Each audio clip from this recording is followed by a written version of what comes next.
All right, guys. Today we got a returning guest on Panda Chop News. Real talented brother who I've been watching his growth for so long. His name been in the headlines a lot lately, and we're gonna clear up some things today. I'm talking about the one and only China Mac. Yo, Mac, what's good with you today, man? That was a great intro, man. Thank you, brother. You know it's always an honor to speak with you, bro. So how you feeling? I'm feeling good, man. I can't complain. You know what I'm saying? The weather is nice. You know, the women is nicer, and the money is great. How can I complain? Yeah, man, I've been watching, bro. Like you've been living it up. It's crazy. Right. I mean, I think I deserve it. You know, I put in a lot of work. Definitely deserve it, bro. I'm definitely not lazy.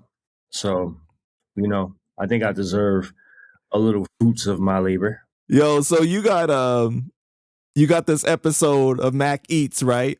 Where you went to the hood in Vietnam and fed the people. What was that experience like for you, bro? It was humbling. It was eye-opening. It was educational. It was enlightening. It was all of those things, man. It was really, you know, it's good. I'm still out here in Asia.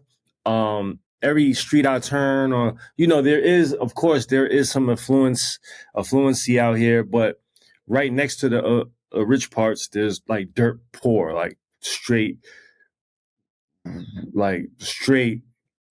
poverty. You know what I'm saying? And just seeing that and just like being a witness to it, and just like, you know, just embracing it and feeling it for myself, you know, it's been an educational, you know, process. You know what I'm saying? It's been something that's that's dope, because at the end of the day, you know, I come from a foreigner like family. Like my family, I was born and raised in America, but my family were all foreigners. They all come from, you know, uh China. They all come from rural parts of China. You know what I'm saying? So to see, maybe not my mother, but the you know, the generations before her, you know, they had to sacrifice for me to be born in America, for me to have that type of life. And I know a lot of foreigners can relate to that. You know what I'm saying? A lot of people that have foreigners as parents, grandparents, great grandparents, like they can relate to that. And it's good to come back to, you know, Asia, and come back to your roots, to kind of see and feel what you kind of like been privileged with. You know what I'm saying? Because even though I was, you know, relatively poor compared to other people, you know what I'm saying?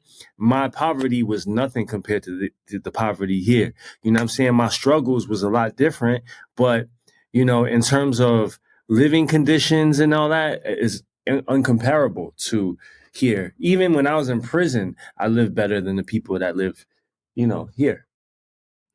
Yeah, it's crazy, man, because you know it's nothing like visiting like a third world country, right? Because in your Vietnam blog, you was talking about how like you know we have it bad in the hoods in America, but when you visit the third world country, it's like people are living in such more like tight quarters, or like how in the hood you still see people with name brand like shirts and you know and cars and stuff, but like in those countries, bro, it's like it's not like that. No. So, you know, and then another thing is, people don't have opportunity like we have in America. You know what I'm saying? Like we could, like, how many people do I know that grew up from poverty, nothing, right? Welfare checks. At least even America, they get welfare, bro. Out here in these third world countries, you're not getting nothing. No welfare, no none of that. You know what I mean? So even the poverty, if you just grow up in poverty in America, you're already 10 steps ahead of the people that's growing up in poverty here. But if you're growing up in poverty in America, you still have opportunities, because I know countless people that grew up in poverty that has hustled their way to rich, to success. You know what I'm saying? Now, I'm not saying it's impossible here, but it's 100 times harder out here to do it than if it's in America. That's why people every day are crossing borders and risking their lives and just fucking going on boats and drowning and all types of shit just to get to America because there's more opportunity there. You know what I'm saying? And yeah, and like to answer the question, to further answer your first question, is that it's humbling. You know what I'm saying? To see that, shit. I thought I went through some shit, but there's more shit. You know what I'm saying? And I'm just grateful that I had the opportunity and to be from a country like America that has the opportunity to rise from the ashes. You know what I'm saying? And that's what I'm doing. Definitely humbling, bro. It's crazy because then you think about like your parents and how they made the sacrifices they did, or your grandparents to go to a different country, right?